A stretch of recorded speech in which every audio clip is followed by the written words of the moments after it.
DMT is the strongest hallucinogen there is. If it's possible to get more loaded than that, I don't want to know about it. And I say so when I'm there. I say, my God, if you can get more loaded than this, keep it away from me. So that's it. It's the strongest. It's also the shortest acting. DMT, when smoked, in most people, is return you to normal in under 10 minutes. Under 10 minutes. Now, this is interesting because people who think there's nothing to this, who should actually invest the 10 minutes to find out what's, a 10-minute DMT trip is worth 20 years of academic pharmacology, art history, psychology, and all this other malarkey. Because then you just say, okay, I got it. Another very interesting thing about DMT is it occurs naturally in the human brain. Well, now what's going on here? He's saying the strongest drug, the fastest drug, is the most natural drug. It means that, you don't have to sail off into 3-hydroxy-4-pyridyl N-methyl marubishtik or something like that to get into the exotic realms. No, a human metabolite, which takes only 10 minutes to undergo its entire exfoliation and quenching, is the strongest of all. Well, then what is it? What does strong mean? What is a strong psychedelic?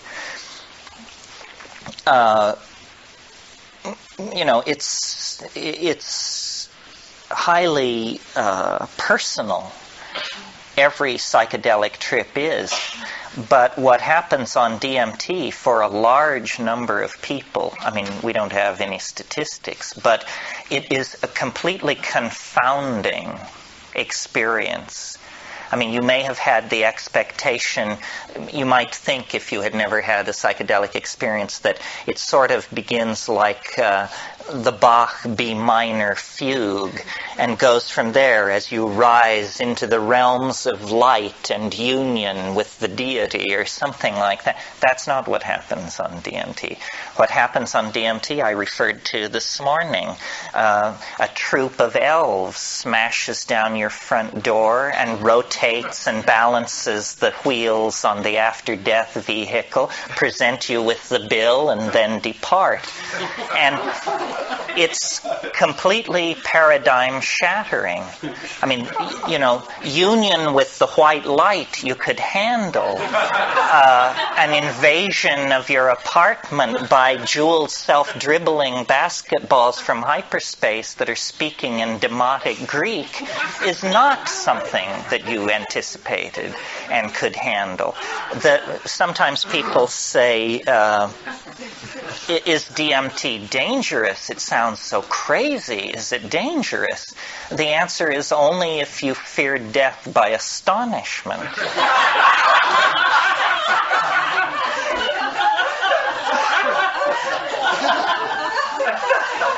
Remember how you laughed when this possibility was raised, and a moment will come that will wipe the smile right off your face.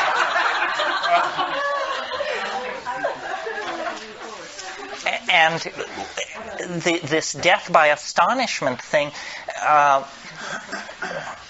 one thing about it, let me say a little bit more about it. One thing that endears DMT to me is, I like to say, it doesn't affect your mind. It doesn't seem to affect your mind. In other words, you don't change under the influence of DMT. You don't become a kinder, gentler person. You don't sink into, a line of drool from one corner of your mouth as you sit there twitching. You don't change. What happens is the world is completely replaced. Instantly, 100%, it's all gone.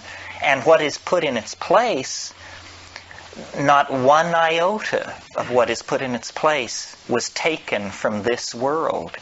So it's a 100% reality channel switch. They don't even retain three-dimensional space and linear time. It's not like you go to an exotic place, Morocco or New Guinea. It's like reality is swapped out for something else. And when you try to say what it is, you realize that language has evolved in this world, and it can serve no other. It takes years of practice. So what you're looking at is literally the unspeakable. The indescribable falls into your lap. And when you try, you're loaded, right? You're there, and you're trying to explain to yourself what's happening. And so this is like you try to pour water over the transdimensional objects in front of you, the water of language, and it just beads up and flows off like water off a duck's back. You cannot say what's there. And I've spent, 25 years fiddling with this. It's become the compass of my inspiration, trying to say what is on the other side of that boundary. Just 2 large tokes away at any given time is this non-Euclidean, non-Newtonian, irrational, un-Englishable place. But it's not smooth and empty and clear. That's not what gives it its indescribability. What gives it its indescribability is its utter weirdness, its alienness, its power to astonish. What happens to me when I smoke DMT is there's a kind of a going toward it. There's a sequela of events which lead to the antechamber of the mystery. I mean, you take a toke, you feel strange. Your whole body feels odd. You take a second toke, all the oxygen seems to have been pumped out of the room. Everything jumps into clarity. It's that visual acuity thing. You take a third toke if you're able, and then you lay back and you see this thing which looks like a rose or a chrysanthemum, this orange spinning flower-like thing. It takes it about 15 seconds to form, and it's like a membrane. And then you break through it. You break through it, and then you're in this place. And there's an enormous cheer which goes up as you pass through this membrane. Some of you may know the Pink Floyd song about how the gnomes have learned a new way to say hooray. They're waiting. And you burst in to this place, and you're saying, geez, this stuff is really speedy. I mean, that's like describing a space shuttle launching as noisy. You say, this stuff is, and you say, am I all right? Am I all right? That's the first question. And so then you run your mind around the track, and you say, heartbeat, normal, yeah, normal. Heartbeat, normal. Pulse, normal. Breathing, breathe, yes. But what's right here, and from here out is this thing, which no matter how much science fiction you've done, no matter how much William Burroughs you've read, no matter how much time you've spent in the company of the weird, the bizarre, the outre, and the peculiar, you weren't ready. And it's completely real. It's in a way more real than the contents of ordinary reality, because see how the shadows here are muted, and there's a lot of transitional zones from one color to another and so forth. This isn't like that. This is crystalline, clear, solid. You can see the light reflected in the depths of these objects, and everything is very brightly colored, and everything is moving very, very rapidly. And there are entities there. It's not about calling them up or the whisperings of them. No, they're in your face. And they're right here, and they're worse than in your face, because what they do is they jump into your chest, and then they jump out. And so you're like this. And you have to keep saying, keep breathing, don't freak out, pay attention. And the entities speak to you. And they speak both in English and another way, which we'll get to in a minute. But in English, what they say is, do not give way to wonder. Hang on. Don't just go gaga with disbelief. Pay attention. And what they're trying to do is they're trying to show you something. They are very aware of the fleeting nature of this encounter. And they say, don't just spiral off into amazement and start raving about God and all that. Forget that. Pay attention to what we're doing. And then what they're doing is they're dancing around, they're jumping around, they're emerging explicitly out of the background, bounding toward you, jumping into your chest, bounding away, and they make offerings. And they love you. That's the other thing. They say this. They say, we love you. You come so rarely. And, here you are. Welcome. And then they make these offerings. And the offerings are objects of some sort. And now remember, you are not changed. You're exactly the person you were a few minutes before. So you're not exalted or depressed. You're just trying to make sense of this.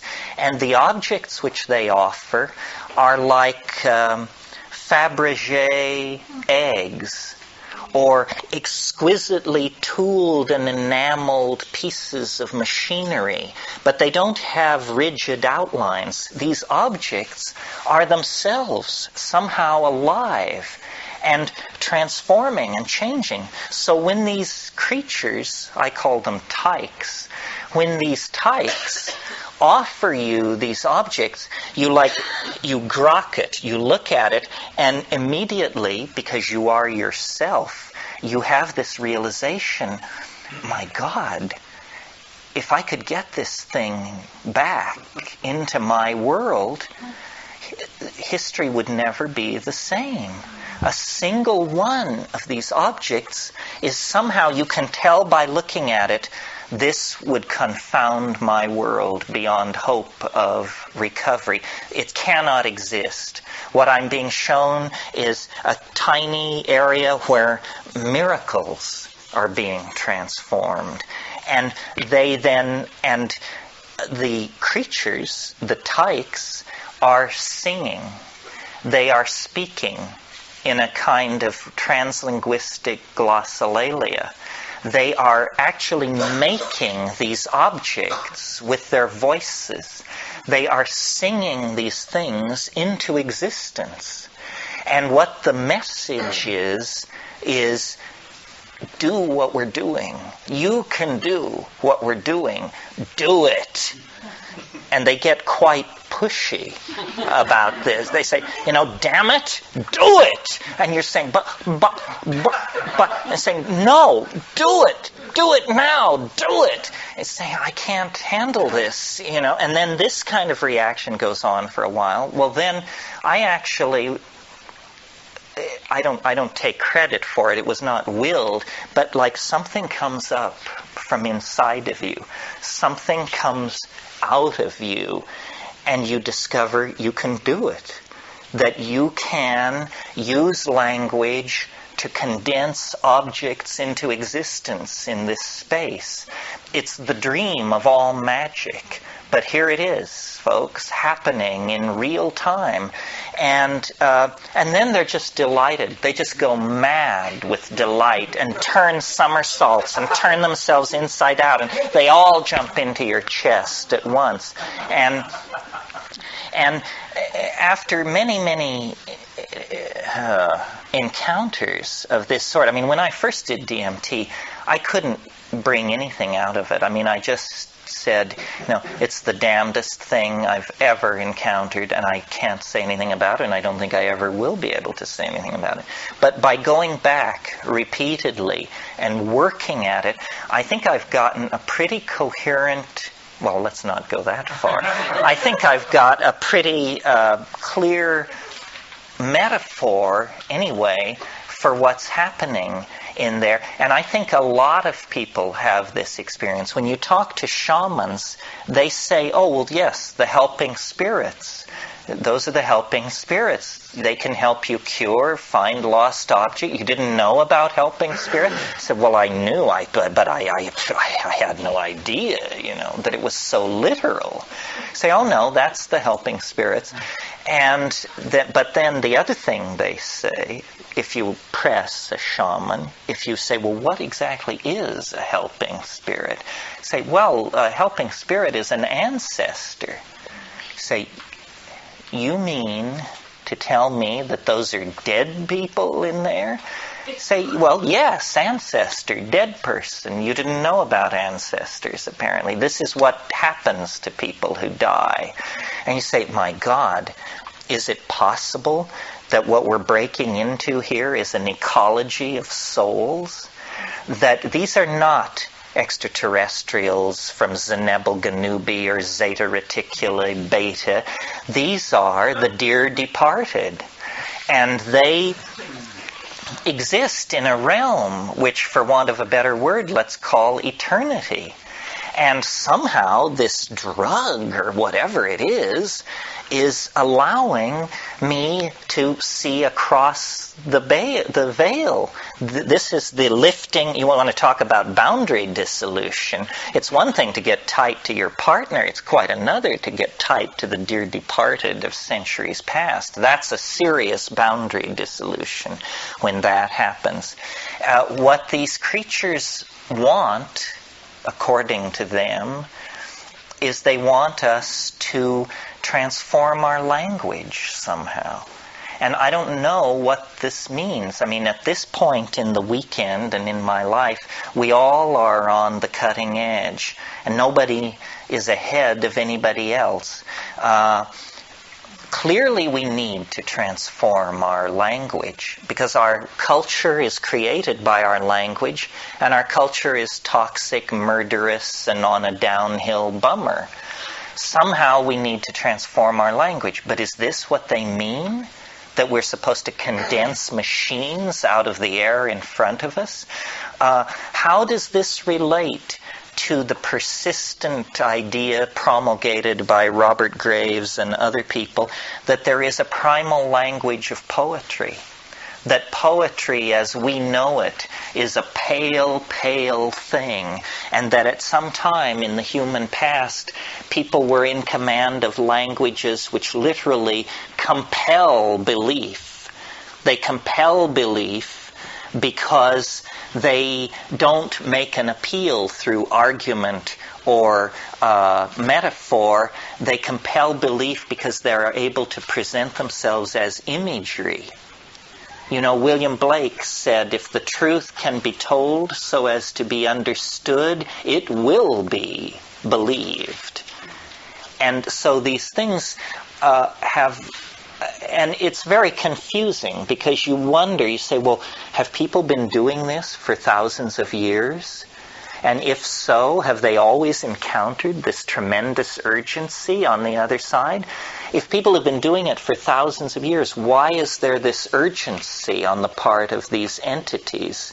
And who exactly and what exactly are they?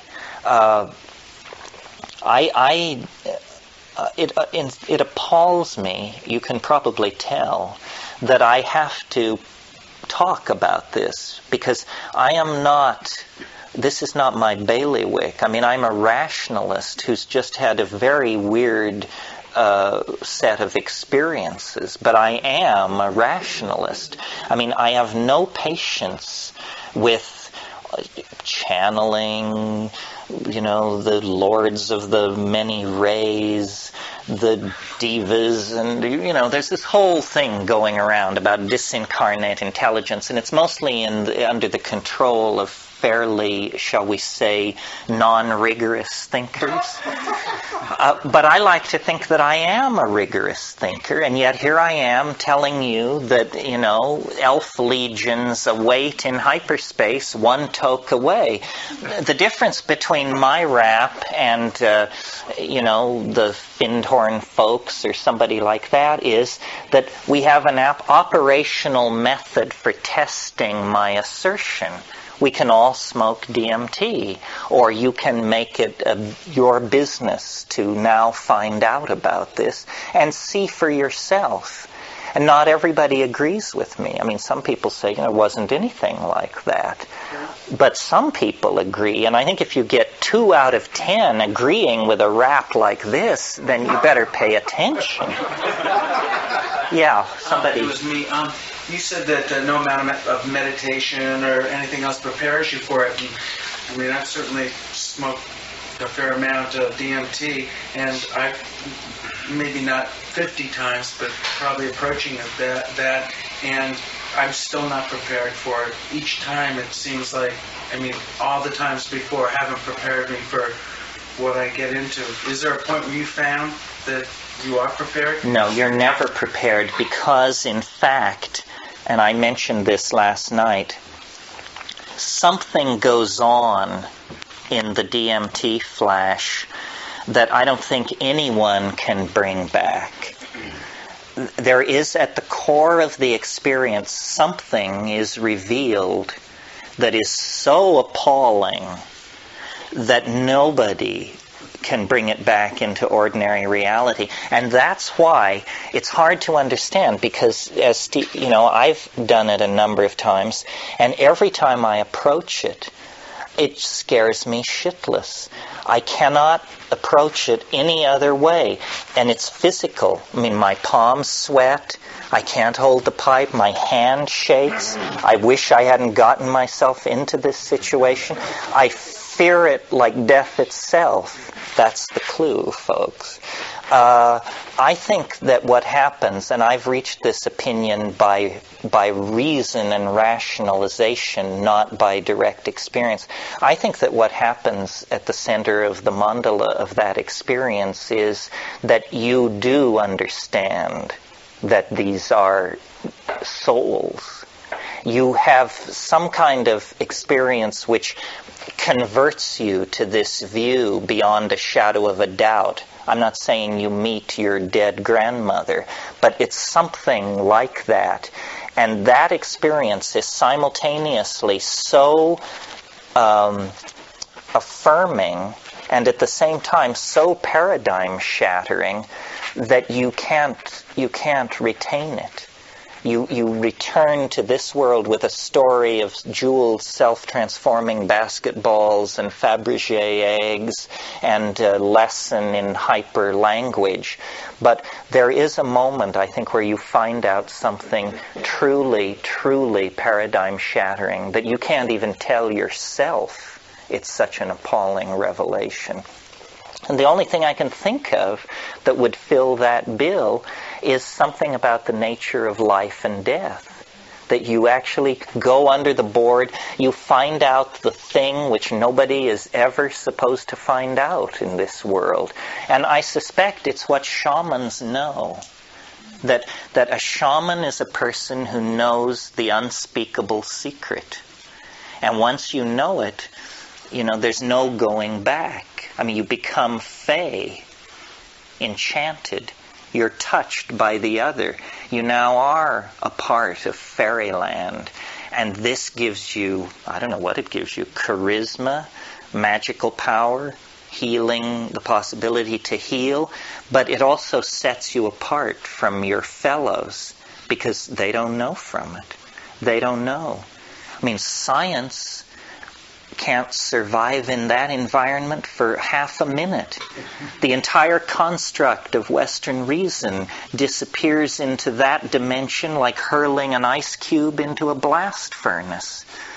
It just can't survive that encounter. If flying saucers were to land on the south lawn of the White House tomorrow, it wouldn't change the fact that DMT is the weirdest thing in the universe.